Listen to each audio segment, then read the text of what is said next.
നിങ്ങളുടെ favourite shows ഇനി ഒരിക്കലും മിസ്സാവില്ല. ഇപ്പോൾ C5 കാണും നിങ്ങളുടെ ഫേവറേറ്റ് ഷോ തികച്ചും സൗജന്യമായി.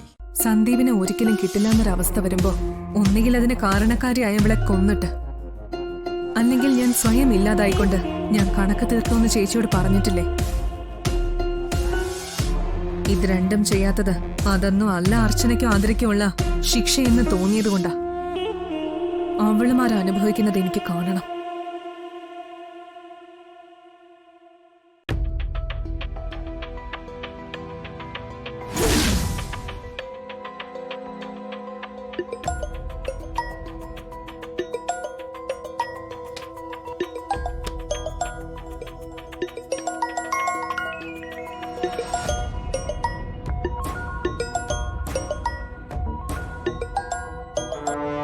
ഹലോ, സുഖാണോ?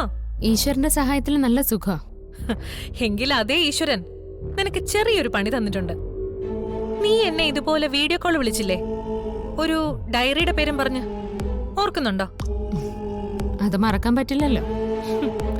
എങ്കി ഇനി ആ ഡയറിയുടെ കാര്യം മറക്കണം. നീ ഭദ്രമായിട്ട് സൂക്ഷിച്ചു വെച്ചിരുന്ന ആ ഡയറി ഇപ്പോ അവിടെ ഉണ്ടോന്ന് എനിക്കൊരു സംശയം.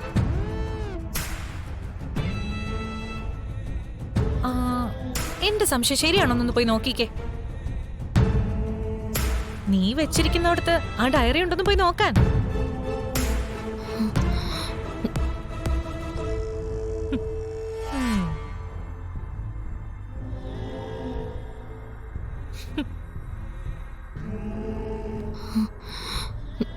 അവിടെ ഇല്ലല്ലേ? ആ, അവിടെ കാണില്ലെന്ന് എനിക്കറിയാം. കാരണം എന്റെ കയ്യിലിരിക്കല്ലേ.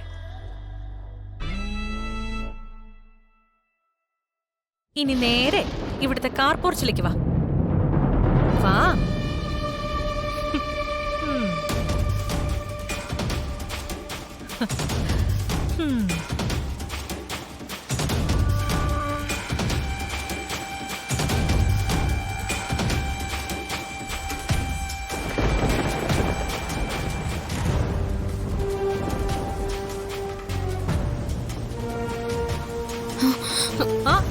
ഞാൻ നിന്നോട് വെറുതെ വരാൻ പറഞ്ഞതേ ഉള്ളൂ.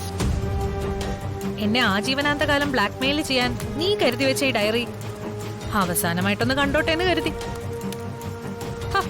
നിന്റെ മുഖത്ത് ദേഷ്യത്തെക്കാൾ സംശയമാണല്ലോ. അതെന്താണെന്ന് എനിക്കറിയാം. ഈ ഡയറി എങ്ങനെ എന്റെ കയ്യിൽ വന്നു എന്നല്ലേ? അത് ഞാൻ ഈ വീട്ടിൽ ഒരാൾക്ക് കൊട്ടേഷൻ കൊടുത്തതാ. വേറെ ആർക്കുമല്ല, അനഘയ്ക്ക് തന്നെ. അവളാ നിന്റെ കിടപ്പുമുറിയിൽ നിന്ന് ഇത് മോഷ്ടിച്ച് ഭദ്രമായിട്ട് എന്റെ കൈക്കൊണ്ട തന്നത്. നിന്നോട് ഞാൻ പറഞ്ഞതല്ലേ അധികം നാൾ ഈ ഡയറി വെച്ച് കളിക്കാൻ പറ്റില്ലെന്ന്.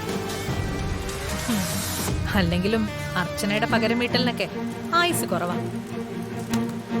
ഇന്നത്തോടെ തീരുവാണ് ആ അധ്യായം. മാനേജർ വിജയുടെ ഡയറി ഇനി ഉണ്ടാവില്ല. ആത്മഹത്യാക്കുറിപ്പും ഉണ്ടാവില്ല. പുറം ലോകം അറിയണമെന്ന് അവൻ ആഗ്രഹിച്ച ഒന്നും ഇനി ബാക്കിയുണ്ടാവില്ല. എല്ലാം ശുഭാവാൻ പോകുന്നു.